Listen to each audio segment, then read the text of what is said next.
Bonjour Nathalie Lévy. Bonjour Nicolas Voller. Bonjour Nicolas, merci de m'accueillir. Waouh. Bienvenue dans notre studio du Buzz TV. Ah, c'est pas mal. Les invités nous disent qu'ils le trouvent aussi cosy que celui dans l'aparté. C'est vrai qu'il est... on a inversé les rôles un peu. Ouais, c'est vrai qu'il est pas mal. Je dois dire qu'il y a... j'aime bien ce bois clair comme ça. Je suis désolée, en revanche, il manque tous mes disques, tous mes objets favoris. Il va falloir enquêter davantage. Pour le décor, on n'a pas totalement le même budget que vous, mais comment vous vous sentez ? Ça vous fait drôle d'être à la place de vos invités ? Ouais, c'est très déroutant, je dois dire. Je peux comprendre maintenant, même si j'avoue que je l'avais un peu perçu, je peux comprendre ce moment de flottement au début. On ne sait pas où se mettre, on ne sait pas quoi faire de ses mains, de ses bras. Voilà, il y a quelque chose, une sorte de quelqu'un dans notre âme un peu comme ça. Donc c'est pas fréquent a priori. Dans notre plateau, ça vous fait une mise en abîme un peu juste derrière vous. C'est ça. Exactement, ouais. Cette mise en abîme que je ne revivrai probablement pas, donc merci de me donner cette opportunité, merci. Non, ça le fait. Hein. Je vous invite à vous asseoir à votre place, okay. Et on va vous rejoindre tout de suite. Très bien.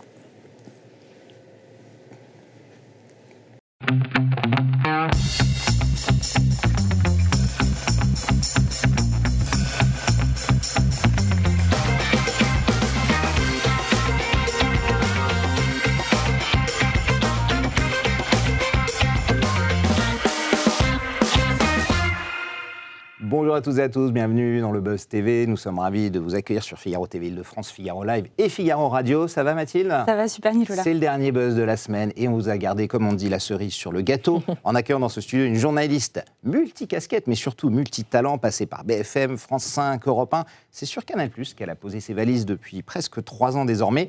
Et si vous êtes encore en train de scruter son visage pour chercher l'émission qu'elle présente, je vous conseille plutôt de fermer les yeux et de vous laisser guider par sa voix. Bonjour Nathalie Lévy. Bonjour Nicolas, bonjour Mathilde. On est ravis de vous avoir. Merci sur ce plateau, merci d'avoir joué le jeu avec nous. Ravie. Ça vous a fait quoi un enchantement de vous retrouver à la place de vos invités en aparté d'ailleurs. Ok, j'ai dit que c'était un enchantement, mais c'était aussi très déroutant, j'avoue. Ça fait bizarre, non ? C'est curieux parce que on ne sait pas regarder, voilà, on est surpris, c'est assez malaisant, mais à la fois c'est très agréable de l'avoir vécu. Merci. Bon, écoutez, on est ravis en tout cas. Alors vous êtes évidemment la présentatrice de l'émission culte, on l'appelle comme ça maintenant en aparté. Mais surtout, mardi, vous allez lancer un nouveau programme sur Canal+, intitulé « Inoubliables, nos chers grands-parents ». Votre premier invité sera d'ailleurs le réalisateur français et oscarisé, Michel Hazanavicius, et vous serez à ses côtés cette fois-ci en chair et en os. Ouais. Nathalie, ce sera bien vous. Ma première question va être assez simple. Est-ce que vous en aviez assez d'être simplement une voix sur Canal+?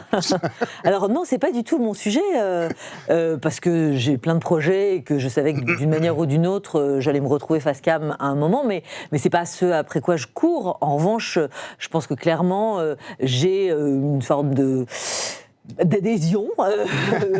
Je ne sais pas si c'est ma chair, mon encre, mais en tout cas, j'ai clairement une appétence pour le grand âge, pour le sujet de la transmission. Ouais. Et donc, voilà, j'avais envie de prolonger ce que j'avais déjà fait dans un travail littéraire. Et voilà, ça s'est dessiné comme ça. Et cette fois-ci, vous allez vous montrer comme ça. Votre boulangerie va enfin vous reconnaître. En bas de chez vous, on va poursuivre cet entretien. Dans quelques instants, vous allez tout savoir de cette nouvelle émission de Nathalie Lévy consacrée aux grands-parents. On reviendra aussi sur le succès d'En Aparté. Ce sera après les news médias de Mathilde Seifer.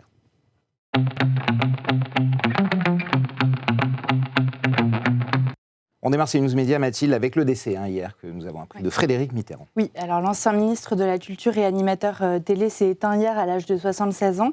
Il luttait depuis de longs mois contre la maladie. Sa disparition a bouleversé tant la classe politique que le monde télévisuel, à commencer par Stéphane Bern qui a appris sa mort hier soir en direct dans l'émission C'est à vous d'Anne-Elisabeth Lemoine.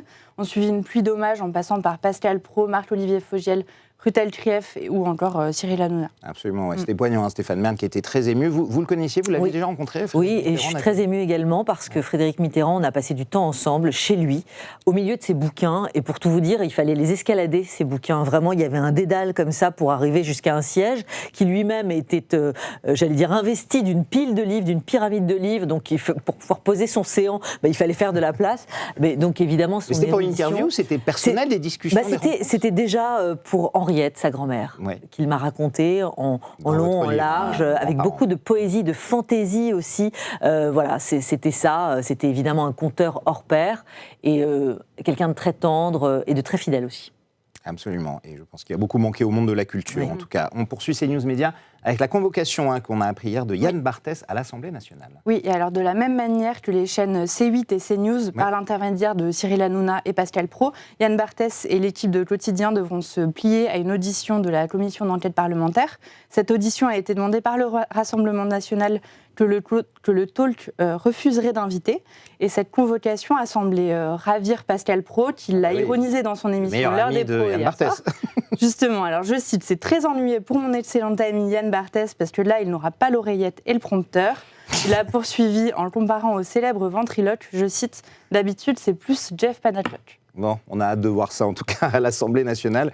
Cette commission, ça fait drôle de voir des animateurs télé passer devant des députés, des sénateurs pour justifier effectivement le pluralisme, leurs plateaux, leurs émissions. Vous regardez ça de loin avec un œil amusé, inquiet. Ouais, je regarde ça de loin. Je suis plus sur une chaîne info, donc je suis très contente aussi de ne pas avoir accès ou cette obligation, parce qu'il y a quand même une passerelle.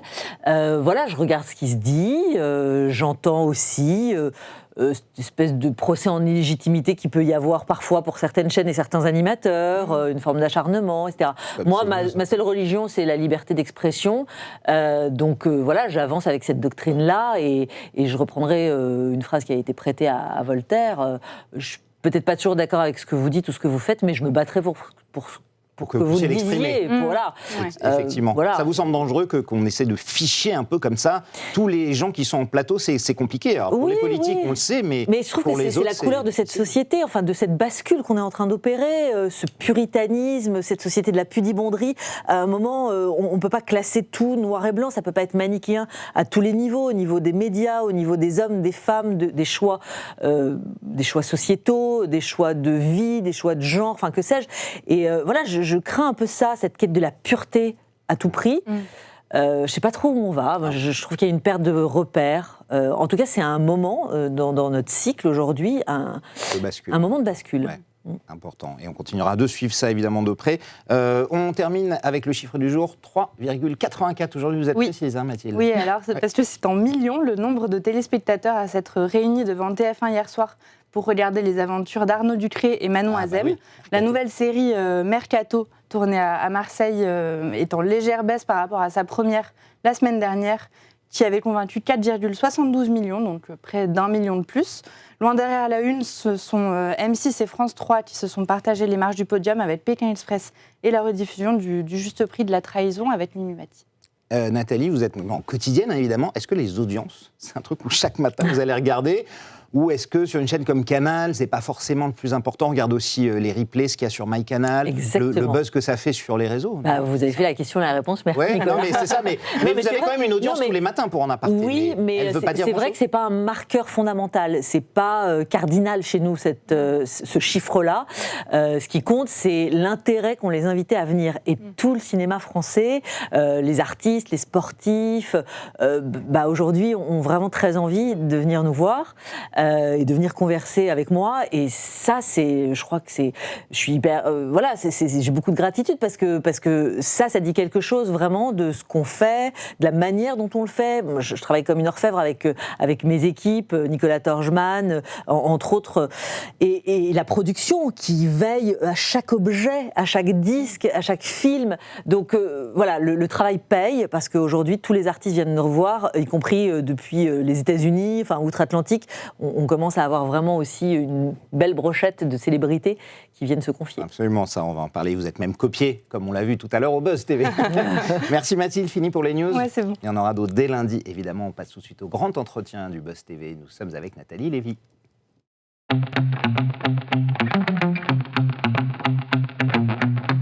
Je l'ai dit, Nathalie, vous êtes la présentatrice de la célèbre émission En Aparté. Tous les soirs, on rappelle à 20h30 sur Canal+. On va en reparler un peu dans la seconde partie du Buzz. Mais l'actualité chaude, brûlante, c'est cette émission diffusée mardi soir sur Canal à 22h50. Ce sera juste après le film. Oui. Inoubliable, Nos chers parents, c'est son titre. Et chers grands-parents. Nos chers grands-parents, pardon. C'est vrai, en plus c'est écrit Nos chers grands-parents, je ne sais plus lire. C'est vendredi. Le réalisateur Michel Hazanavicius vous a fait l'honneur d'être le premier invité. Et en gros, à partir d'une sélection d'images, d'archives personnelles, historique, il va à peu près, avec vous, reconstituer peu à peu son histoire, le récit de son histoire familiale et surtout ce lien incroyable qui l'unit à ses grands-parents. Racontez-nous un petit peu comment cette émission va s'articuler. Et puis juste après, on parlera de votre engagement, évidemment, fort pour le grand âge. Oui, écoutez, moi j'avais commencé, donc je trouvais que ça avait du sens de continuer en images, parce qu'évidemment il se passe autre chose, parce qu'on peut montrer les visages de ces anciens, et évidemment les oublier, c'est les enterrer 2 fois, c'est une phrase qui m'accompagne beaucoup. Et je savais, parce que les réseaux sociaux, aujourd'hui, on voit bien les artistes sur leurs Instagram ou que sais-je, montrer une photo des grands-parents, que ce soit Clara Luciani, évidemment Juliette Armanet, qui a beaucoup parlé, montrer aussi sa grand-mère, mais notre génération, Sylvie Vartan, Ahmed Silla, enfin bref... Tous azimuts, on les voit louer leurs grands-parents et cet héritage-là. Et je trouvais que ça avait du sens, dans cette société, encore une fois, dont les valeurs aujourd'hui sont un peu bousculées, de revenir peut-être à cette essence-là, de revenir un peu à ces passeurs de vie, à ces éclaireurs de vie qui ont une expérience dont on ne peut que se nourrir. Et puis c'est deux guerres, c'est 14-18, c'est 39-45, c'est une époque dont les jeunes, aujourd'hui, peut-être parfois n'ont même pas l'ombre d'une info, ils croient que c'est une légende. Ouais. Donc je trouvais que c'était aussi intéressant de raconter ça, la petite histoire, la grande histoire, mais aussi un territoire, un terroir, une région, un savoir-faire, un savoir-vivre, un savoir-être, ce qui ne se dit pas toujours à l'école ou avec ses propres parents, mais ce qu'on peut avoir avec les grands-parents. Et alors pourquoi Michel Hazanavicius, son histoire vous a interpellé? Alors Michel Hazanavicius, pourquoi? Parce que je savais qu'il y avait un lien très fort avec ses grands-parents, et moi j'avais à cœur dans ce programme, quand on l'a façonné, d'aller vraiment chercher des individus, des artistes qui n'étaient pas dans la posture ou dans quelque chose de l'ordre de la communication pour raconter ses grands-parents. Je voulais que ce soit vraiment très sincère, que ce soit organique, et je savais que c'était organique pour Léa Drucker par exemple, pour Patrick Bruel, pour Valérie Bonneton. Grands-parents qui viennent de loin aussi, de la Pologne, de la Lituanie. Exactement. Il y a une vraie histoire. Il y a une histoire, et là il y a 4 grands-parents chez Michel Hazanavicius, donc c'était très compliqué d'ailleurs pour moi parce qu'il fallait raconter les 4. Et puis oui, il y a ces différents territoires, et puis il y a la manière dont l'intérêt pour le cinéma est né auprès d'eux, quand son grand-père l'emmenait voir des films au cinéma Max Linder à Paris sur les grands boulevards. Il y a aussi les caractéristiques d'un grand-père très romanesque, très cinématographique, là aussi, qui l'a nourri. Donc, on voit bien qu'il est imprégné très clairement de ses grands-parents. Alors, mais je me posais la question, Nathalie, il faut quand même que l'invité ait des archives photos, des choses à proposer, parce que un invité qui est proche de ses grands-parents et qui vous dit « mais j'ai rien », là, je suis obligée de passer mon tour d'une certaine manière, parce que oui, il faut pouvoir l'illustrer. Il faut avoir un minimum de documents en archives. Et alors, il y aura 4 émissions en tout. Quels seront les autres invités? Justement, on parlait de photos. Ibrahim Mahalouf m'a fait aussi le grand plaisir de venir nous rejoindre. Et Ibrahim Mahalouf... Qui est au théâtre actuellement. Absolument. Et puis, il est autour du monde tout le temps, parce que, évidemment, c'est un trompettiste international. Et c'est très intéressant avec Ibrahim, parce que, bon, d'abord, c'est le Liban, c'est Racine, le pays du cèdre. Et puis, il a connu sa grand-mère jusqu'à un âge adulte, puisqu'elle a disparu en 2021, à 99 ans. Il a pu vivre avec elle les dernières années de sa vie. Et donc, il a plein de photos dans son téléphone. Là, c'est encore une autre génération, donc il l'a filmé souvent, il l'a enregistré, il y a des vidéos dans son portable, etc. Donc j'ai une multitude, effectivement, là, d'images et de clichés qui sont absolument insensés et honnêtement, qui donne beaucoup de frissons. Valérie Bonneton, qui a connu son grand-père uniquement jusqu'à l'âge de 12 ans, mais qui avait aussi de très belles images à nous fournir.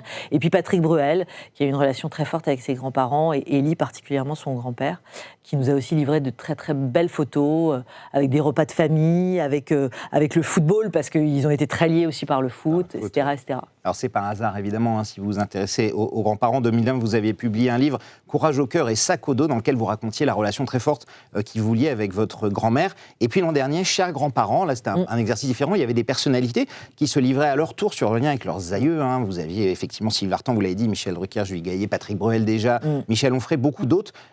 Cette question des grands-parents et plus généralement, on va dire, des personnes âgées, c'est ancré au fond de vous, Nathalie.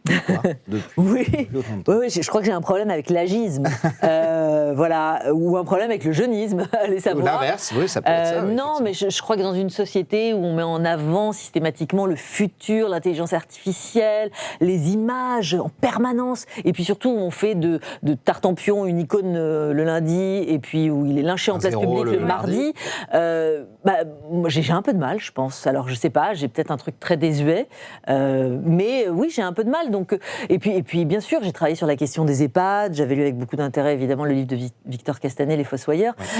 J'ai travaillé beaucoup sur ce sujet et j'ose espérer, il y a la loi sur la fin de vie aussi qui sera au Parlement en mai, j'ose espérer qu'on est en train de changer de paradigme et de regard sur les anciens. De toute façon, la société est vieillissante, ça c'est une fatalité. Donc il va falloir à un moment les considérer, ces vieux. Ce qu'on appelle les seniors. Ouais, moi j'aime bien dire les vieux, ça aussi, faut dire les choses justement, telles qu'elles alors que vous aimeriez que le rôle d'aidant familial soit davantage reconnu et considéré, c'est ça? Oui, ils sont invisibles, les aidants. Ouais. Aujourd'hui, ils sont invisibles, c'est souvent des femmes.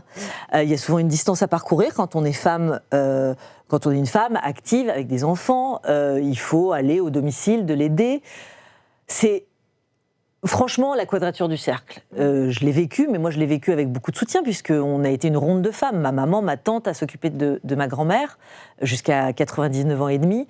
C'était hyper privilégié de pouvoir être 3 et de s'organiser comme ça. Moi, je passais mes matinées chez elle, maman et ma tante se relayaient l'après-midi. Mais ce que j'ai tendance à dire, c'est que, compte tenu du vieillissement de la population, c'est un jour aidant, un jour aidé. Si on a la chance de vivre et d'avoir nos parents le plus longtemps possible, on y passera d'une manière ou d'une autre dans ce rôle-là, dans cette double casquette-là. Et c'est psychologiquement, physiquement, une charge. Il ne faut pas se raconter d'histoire.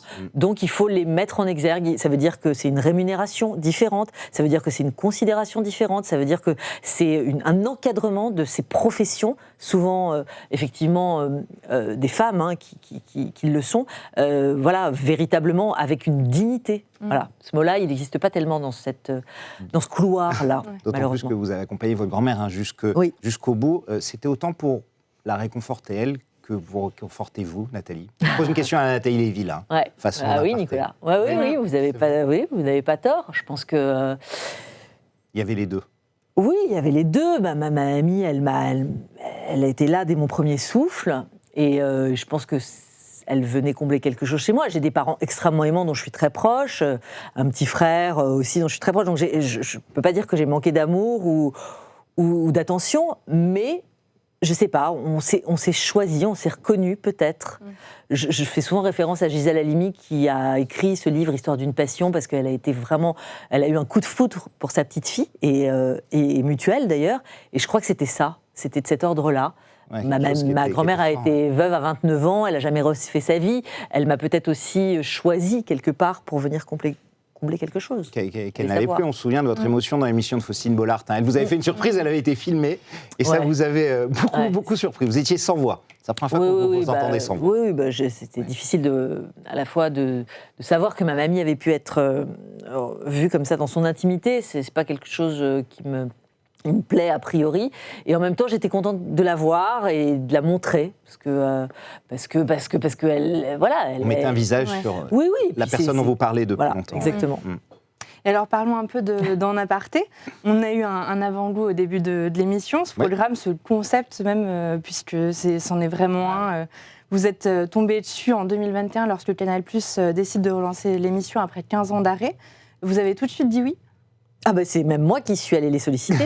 C'est vous. J'ai aucune pudeur sur ce sujet, aucun tabou. C'était votre rêve. J'allais dire, j'ai pris mon CV et je l'ai posté. Non, parce que ça s'est pas fait avec le papier, ça s'est fait avec des messages, des mails, etc. Mais j'ai candidaté, ni plus ni moins, une trajectoire, enfin un trajet, tout ce qu'il y a de plus banal. Je connaissais personne dans ce groupe. Je venais de BFM, je venais de l'info. A priori, il n'y avait aucune raison pour qu'on se pose sur mon cas.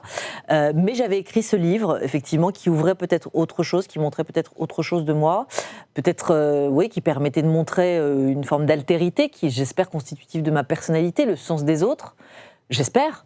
Et j'ai passé d'innombrables entretiens, et puis voilà, comme ça s'est fait.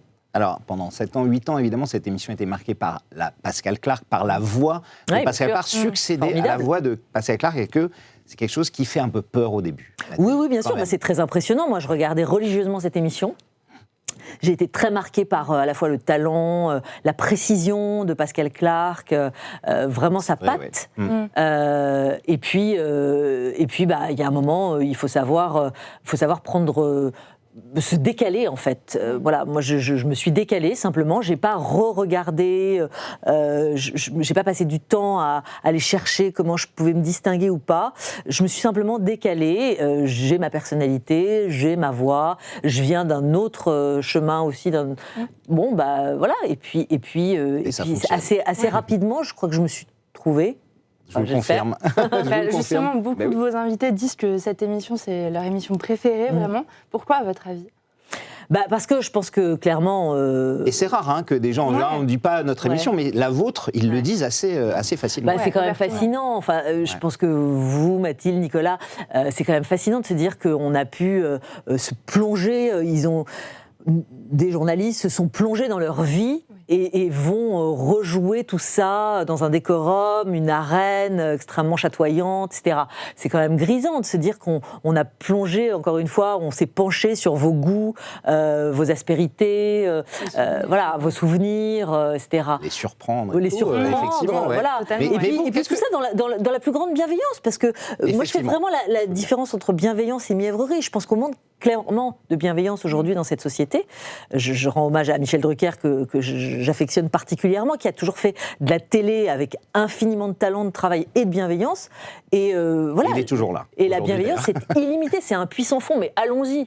Alors, c'est la bienveillance que vous prodiguez dans cette émission, mais vous, Nathalie, qu'est-ce que vous cherchez ? Est-ce que vous cherchez l'intimité, vous cherchez les révélations, vous cherchez l'émotion, le bruit, la fureur, je ne sais pas, Non, je crois que c'est un peu tout, effectivement, parce que il y a... Vraiment, je cherche à contourner la posture. Si un invité arrive hyper blindé, hyper verrouillé, je sais que ça ne fera pas une bonne émission. Si j'arrive pas à faire tomber cette cuirasse, vous le sentez, je suis battue. Voilà, moi, ce que je cherche, c'est aller sur leur brouillon, leurs ratures, leurs hésitations. J'ai pas envie que ce soit malaisant pour eux. Déjà, l'arène est déjà suffisamment déroutante, donc il s'agit pas que ce soit malaisant. Mais voilà, j'ai envie de les faire se raconter dans quelque chose de profond, dans leurs eaux profondes, en fait. Alors, vous avez dit aimer d'être dérangé, voire bousculé par des invités. C'est vrai ? J'ai dit moi être... Oui. Pardon, excusez-moi, non, j'étais pas sûre de... oui, évidemment, quand on est stupéfait par une réponse, quand il y a même un mouvement, Benoît Poulvorde par exemple, qui va partir avant la fin de l'émission parce qu'il a une envie pressante ou des choses comme ça. Mathieu Kassovitz qui a sorti beaucoup de gros mots, vous a senti. Bien sûr, mais c'est lui. Bien sûr, voilà, évidemment. Il a vif. Ou Léa Drucker qui pleure immédiatement quand elle voit la baie vitrée qu'on lui propose. Et je ne m'attendais pas effectivement à cette réaction comme ça épidermique immédiate. C'est bouleversant, c'est saisissant. D'emblée, ça nous met dans autre chose. Et oui, c'est sûr que c'est plaisant, ouais. Alors la reconnaissance, évidemment, on en a parlé, de ces stars qui adorent votre émission. Ça va maintenant à l'international, puisque vous en avez, Jeff Goldblum, Eva Longoria, Naomi Campbell, Josh Brolin. Vous en visez d'autres ? Comment ça se passe ? Vous essayez de les faire venir ou vous profitez d'un passage éventuellement à Paris pour glisser maintenant la possibilité de le faire ? On sait qu'ils font beaucoup de talk-shows, évidemment, d'interviews. C'est un autre style. Oui, on essaye, évidemment. On travaille avec les agents américains. J'ai une équipe de programmateurs absolument incroyable qui, effectivement, propose l'émission, raconte ce format qui est absolument, pour eux, étonnant, singulier. Donc il y a une curiosité quand même. C'est vrai que Jeff Goldblum, qui présente lui-même une émission aux États-Unis, sur l'origine des choses, nous disait... Enfin, on s'est même demandé s'il n'allait pas proposer le format là-bas, parce qu'il était tellement saisi, il trouvait ça tellement effectivement étonnant, différenciant, etc. Que voilà. Donc il y a une curiosité effectivement des internationaux pour ce format et pour il y a un cause. ou deux autres noms là bientôt, prochainement, vous pouvez nous donner ou pas, sur qui vous travaillez? Non, parce que c'est vraiment un travail de longue haleine, vous savez. Ils ont énormément d'entourage, ils ont un entourage dingue, donc ça passe à la fois par le distributeur du film, évidemment, ça passe par l'agent, ça passe par le publiciste, enfin voilà, il y a un cortège autour d'eux. Et alors, qui serait votre invité de rêve ? Si vous pouviez celui avoir, ou celle que vous n'avez pas eu encore. Le ou la, c'est compliqué au singulier, mais j'adorerais recevoir Raphaël Nadal, j'adorerais recevoir Catherine Deneuve, j'adorerais recevoir Sophie Marceau dans les internationaux. Moi, j'ai été évidemment... je sais pas, Dustin Hoffman, Meryl Streep, mais Timothée Chalamet, Ryan Gosling, Bradley Cooper. La liste est pour le Père Noël. Vous voyez, en fait, il y a une multitude de possibilités. Absolument. Moi, ce sera personnellement Beyoncé, mais on en parlera évidemment après. C'est l'heure de votre dernière rubrique. Au suivant.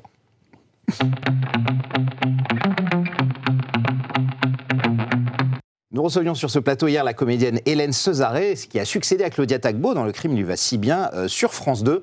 Hélène Cesaré est fan d'En Aparté, Nathalie. Elle avait une question à vous poser, je vous propose de l'écouter et d'y répondre juste après. Ouf, parce que Nathalie Lévy, je la connais de par son émission En Aparté, que j'adore. Je disais tout à l'heure, je ne regardais pas beaucoup la télé, mais c'est l'émission que je regarde. Donc bravo déjà pour cette émission. Et ma question, c'est aimez-vous tous les invités que vous amenez sur votre plateau, ou vous sont-ils parfois imposés? Voilà, c'est la question que je vous pose aujourd'hui. Une bonne question qu'on posera demain à Nathalie Lévy. Intéressant la question d'ailleurs. Ouais. Non, je les aime pas tous. Non. Ce serait mentir, vous aimez pas tous les invités là qui s'installent ici sur ce site. Non, on peut pas aimer tout le monde. En revanche, je pense que j'ai de la curiosité. Je pense qu'on n'est pas journaliste si on n'est pas curieux de toute façon. Et puis je voulais être détective privé, gamine, donc vous imaginez bien. Donc j'ai une grande curiosité. Et donc quand j'aime pas au départ, j'aime bien l'idée d'être... d'arriver à la fin et de me dire en fait putain, je me suis plantée. Je trouve que voilà, c'est un chemin intéressant. Il est arrivé que je reste sur mes positions, que je ne sois pas séduite du tout. Et c'est arrivé très sur plus de 300 émissions, je compte même plus. Oui, ça m'est arrivé 2 fois, je pense, mais je ne vous dirai pas qui. Merci Nathalie Lévy. Je rappelle que vous serez commande d'une toute nouvelle émission mardi soir, inoubliable, Nos chers grands-parents. Ce sera sur Canal+, 22h50. On ne rate pas cette émission. Merci. Si vous la ratez, vous avez MyCanal évidemment pour aller la revoir. Ce sera avec Michel Hazanavicius en premier invité. Et En Aparté, c'est tous les soirs à 20h30 sur Canal. Et merci encore de vous être prêté au jeu en début d'émission. On était ravis de vous faire cette petite surprise. On sera de retour dès lundi avec Benjamin Castaldi. D'ici là, passez un bon week-end. Portez-vous bien et merci encore de votre visite.